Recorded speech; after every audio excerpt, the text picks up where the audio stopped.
शीलाजीत, क्या सच में घुटनों के दर्द के लिए ये फायदेमंद होती है? अगर हाँ तो बहुत कितनी फायदेमंद है। फायदेमंद है शिलाजीत घुटनों के दर्द के इसका लिए? मटर के दाने जितना बिल्कुल। ऐसे लो और दूध में या पानी में घोलकर सुबह 11 बजे से लेकर शाम 6 बजे के बीच में या फिर रात को बेड टाइम इसको लेना चाहिए। और इसको लेने से सबसे बड़ा जो फायदा होता है कि बॉडी के अंदर फुल्विक एसिड बढ़ जाता है और टेस्टोस्टेरोन लेवल बढ़ता है पेशेंट का। जब वो बढ़ता है तो हड्डियों को ताकत मिलती है, तो घुटने तो अपने आप नॉर्मली तरीके से उसको फायदा मिलता ही लेकिन मिलता है। गोयल साहब, कहा जाता है कि अगर आप शिलाजीत खा रहे हैं, उसका सेवन कर रहे हैं, तो शिलाजीत बहुत ज्यादा परहेज मांगती है।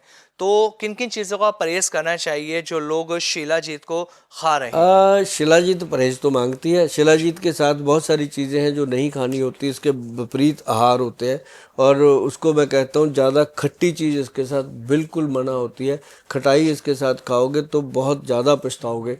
ये ज़रूर ध्यान रखना कि जब भी शिलाजीत खानी है, दूध में घोलकर या पानी में घोलकर उसके 1 घंटा पहले और 1 घंटा बाद में कुछ ऐसा खाना नहीं चाहिए। इसको नॉर्मली लेना चाहिए। बहुत आनंददायक चीज़ है। गोयल साहब, मैंने एक चीज और सुनी है, कहा जाता है कि शिलाजीत का जब आप सेवन कर रहे हैं तो जो गहत की दाल होती है वो नहीं खानी चाहिए, क्योंकि वो इसके विपरीत होती बिल्कुल है। बिल्कुल विपरीत होती है। पहले कुछ खा लो, बाद में कुछ खा लो, कोई दिक्कत नहीं है, क्योंकि शिलाजीत 1 घंटे में अपनी बॉडी में डिजॉल्व हो जाती शिलाजीत, क्या सच में घुटनों के दर्द के लिए ये फायदेमंद होती है? अगर हाँ तो है। बहुत कितनी फायदेमंद है। फायदेमंद है शिलाजीत घुटनों के दर्द के इसका लिए?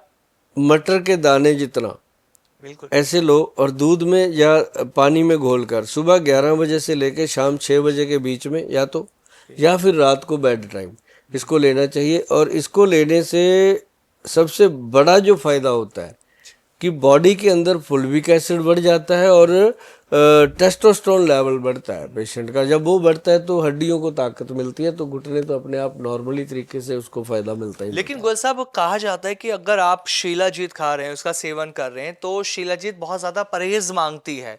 तो किन किन चीजों का परहेज करना चाहिए जो लोग शिलाजीत को खा रहे हैं? शिलाजीत परहेज तो मांगती है। शिलाजीत के साथ बहुत सारी चीज़ें हैं जो नहीं खानी होती, इसके विपरीत आहार होते हैं।